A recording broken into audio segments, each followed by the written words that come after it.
The book collects a series of articles that I wrote over a period of 10 years or a little more, so it has a kind of scattered origin, but there is a central thread that connects all the essays together, and that thread is each one examines how a particular Irish writer imagined different forms of belonging and collectivity. I am not sketching a kind of coherent literary tradition. Each writer examines very different forms and thinks very different things about those forms.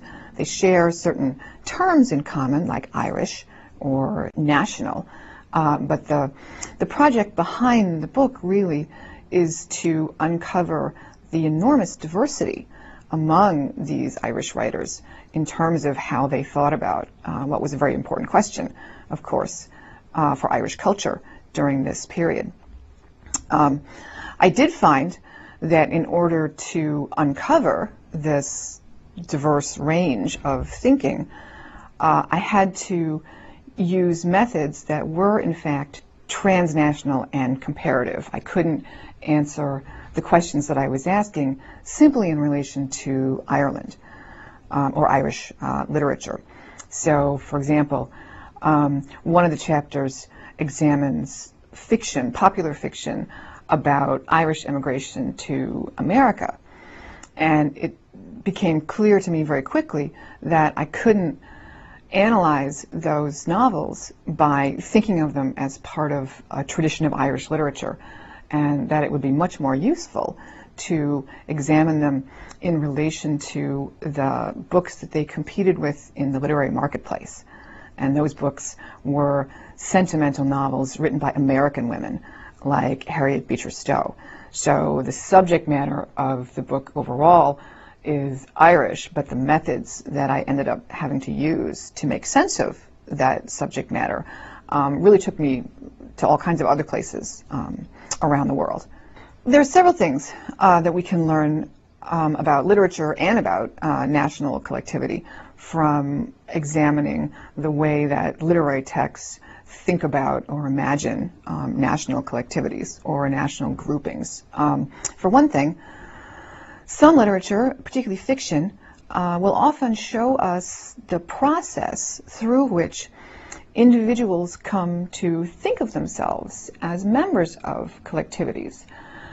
There's nothing automatic about this process. There's, in a sense, nothing natural about it. It doesn't spring simply from being rooted somewhere or being born into a particular group.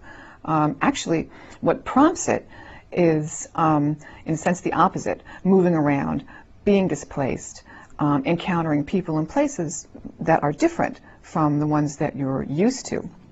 So the process that produces national affiliation, or particular ideas of collectivity and one's membership in it, is a very complex process which involves ideas about rootedness and stability and belonging, but it also involves, in a sense, the opposite, moving around, becoming unmoored. And so literature is a good venue for thinking about those issues and showing them to us.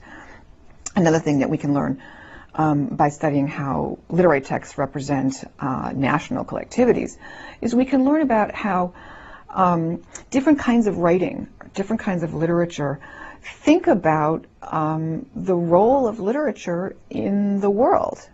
Some kinds of writing, for example, popular nationalist poetry, and there's a chapter on that in the book, imagine literature as an active shaper and influencer of collectivity and national consciousness. This kind of poetry doesn't think it's merely representing something that already exists. It sees itself as sort of going out into the world and creating it and changing the people who read it. Other kinds of literature has more conventional aesthetic aspirations, and yet that kind of literature also often embodies ideas about the relationship between literature or the aesthetic and the forging of national groups or national identities. And an example there would be Yeats. in his work with the Irish Literary Revival, in which he was constantly disparaging more popular poetry, say, that was nationalist, that had what he thought of as propagandistic aims.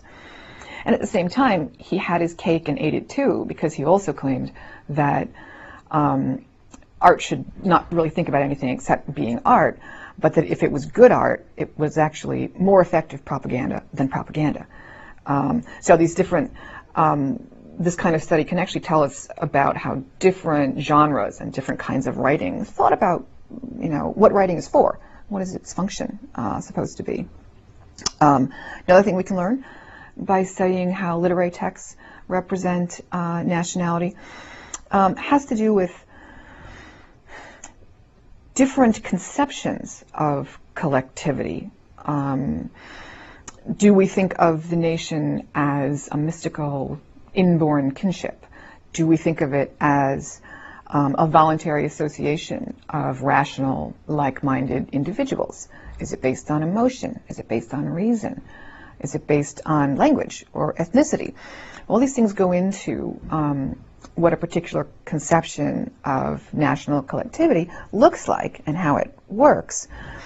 And literary language, because it contains figures of speech, metaphors, images, is actually great at embodying those conceptions. We can find them in, of course, explicit statements, but I think often we even find more about them revealed in the examples and the images and the vocabularies that we find in literary texts, who aren't taking it as their primary goal to describe a conception of national collectivity, but that's really what they're doing in the way, in their literary-ness, in the way they're using figurative language. Literary texts are particularly good at registering ambivalence, ambiguity, contradiction. They're good at registering various kinds of emotional and intellectual messiness. And those kinds of messiness are exactly what structure most conceptions of nationality or collectivity.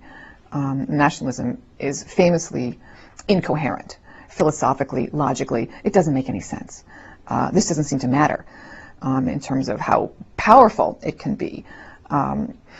But literature is good, therefore, at recording the unlogic and the incoherence of these conceptions of collectivity, along with their immense power.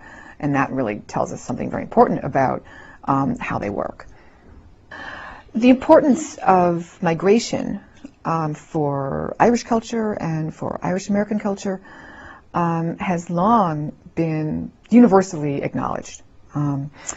At the same time, though, I think in a lot of specific ways it hasn't always been well understood. One of the projects of some of the articles in the book is to sort of build on what we already know and fill in some of the gaps where there's still work to be done.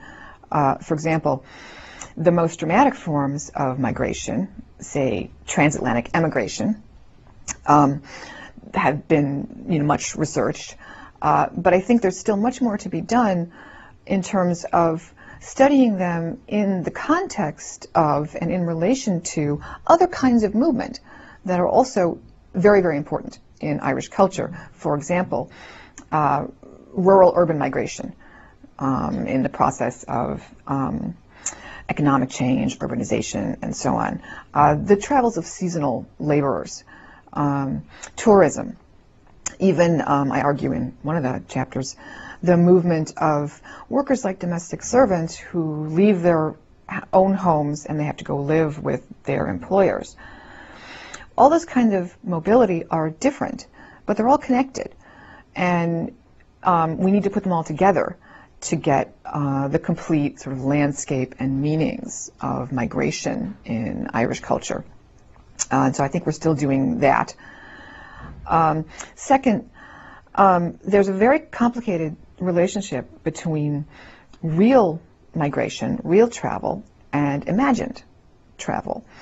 And this applies to the way individuals might come to remember their own travels and the people and places that they left behind. And it also applies to the way literature represents migration. In both these cases, real travel doesn't simply get translated into an accurate representation, either in memory, individual memory, or in a literary text. It gets reworked and transformed.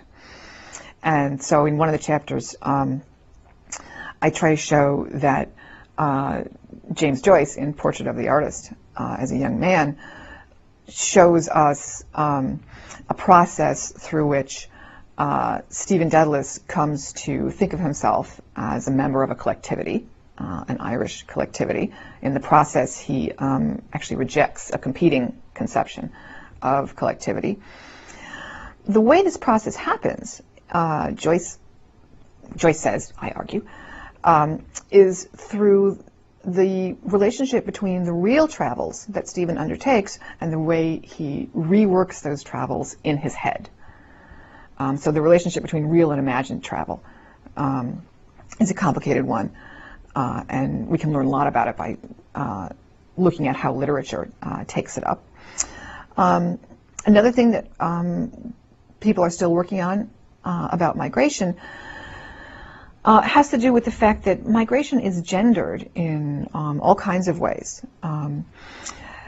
Historically, for much of the period that I'm looking at, the 19th and early 20th centuries, female migration from Ireland, and within Ireland as well, was uniquely and famously high compared to migration by men. I mean, it was just about equal and sometimes even exceeded male migration, which is very unusual historically. So why was this? What does it mean? Those questions are still the subject of debate among historians. In addition, Irish culture and Irish literature often thought in very different terms about the attractions or the dangers of migration for men and for women. So you often find male and female migration represented very differently in different kinds of literary and cultural texts. One of the other Joyce chapters in the book argues that in some of Joyce's works, he actually pits two different conceptions of women as migrants against one another. One conception is a kind of sentimentalizing one in which the women who travel are sort of sorrowful victims of forces bigger than themselves, and they are representatives of a kind of traditional Irish values, which they then kind of carry with them in a broken way when they move.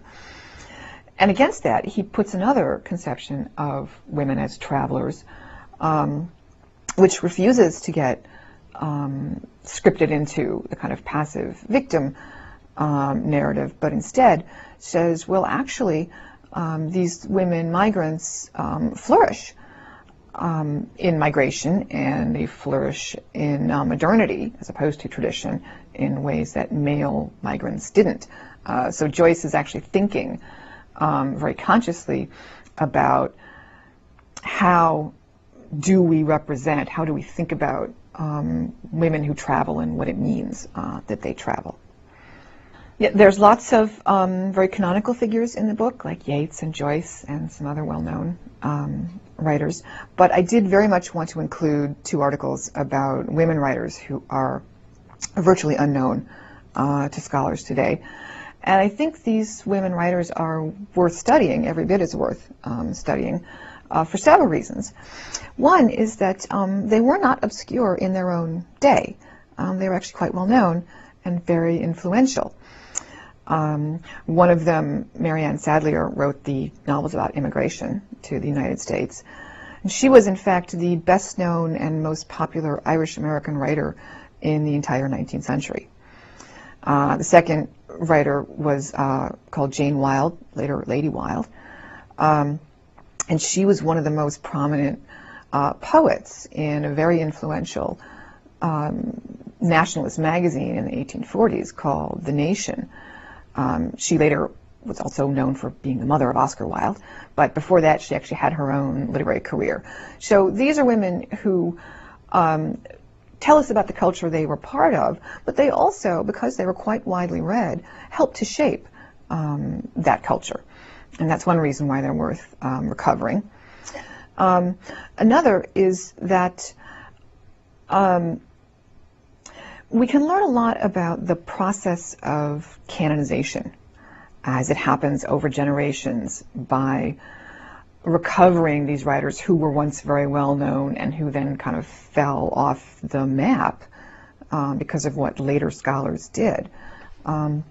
These particular writers were forgotten for a number of reasons by later generations, partly because they were women, partly because they were popular in their own times, and later scholars tended to equate popularity with a lack of literary quality or value. And they were also forgotten partly because they do indeed fail to meet some of the standard aesthetic criteria that 20th century and 21st century literary criticism tends to employ. Another way to say that would be to say that, to go back to an earlier discussion, they have different ideas about what writing is for and what it's supposed to do in the world. So to kind of bring them back shows us a lot about how and why particular works enter the canon and get remembered as worthwhile or as literature by later generations. And there's actually quite a lot of recovery work still to be done on figures like those figures in Irish studies, particularly on women writers, but not just on women writers. There are also chapters on very, very canonical writers like Yeats and Joyce, who have whole scholarly industries organized around them. And so my aim there was not one of recovery, but something else. And basically, in most of the research that I did on Yeats and Joyce, I was really trying to work both with and against some of the current trends in thinking about those writers, and those trends have, by and large, come out of post-colonial studies, which looks at the relationship between literature and culture on the one hand, and the processes of colonization and resistance and decolonization across the world on the other hand. We used to contrast Yeats and Joyce in the sense that we thought of Yeats as the nationalist who was involved in the literary revival, and then we would think of Joyce as the cosmopolitan modernist who didn't want to have anything to do with nationalism. And I think now recent scholarship has shown that this contrast is overdone, that, for example, Joyce engaged in a number of ways with different conceptions of collectivity and nationality. There were ones that he didn't like, but then there were others that he was very interested in. And over again in his fiction, he would show us characters or moments in which the context of the national is inevitable, inescapable, it's even desirable. So Joyce's relation to the nation and nationalism has been really reworked in the last few years. And the Joyce chapters are furthering some of that. And then on the other hand, Yeats, there's been lots of work done on Yeats and his nationalism and his conceptions of nationality. I wrote a whole book on that once. But in the case of the Yeats chapter in this book, I realized that we also find in Yeats kinds of collectivity and thinking about collectivity that really aren't equivalent to the national. And so the one that I took up in the Yeats chapter has to do with his thinking about the public sphere, which really hadn't been previously studied. So I guess in the sense of Joyce, people are still working on exploring Joyce's relation to the national, and then in terms of Yeats, I think we're actually moving out of a phase where we're exploring Yeats and the national, and into other things that we used to think he wasn't so interested in. I call the book Colonial Crossings besides just needing a title. Colonial because during this period, which is from about the mid-19th century through the first third of the 20th century, all of these conceptions of collectivity that the writers take up were very heavily influenced by Ireland's relation to Britain. And during this period, that relation is best and most usefully characterized as a colonial relationship. So that wider context of Ireland as part of a colonial world is important for all the material here. Crossings was meant to suggest a couple of things about the book. One was that I think literature in general tends to delineate not static states of being, but processes of change. The target that literature looks at is essentially a moving target, and I found that over and over again in writing these chapters. The idea that the writers aren't trying to capture something that is, but something that as it is becoming or changing.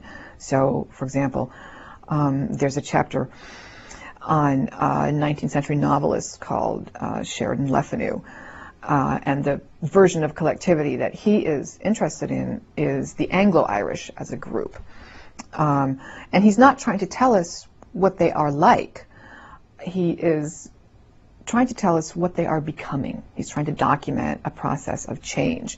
And I found that in one way or another in all the chapters.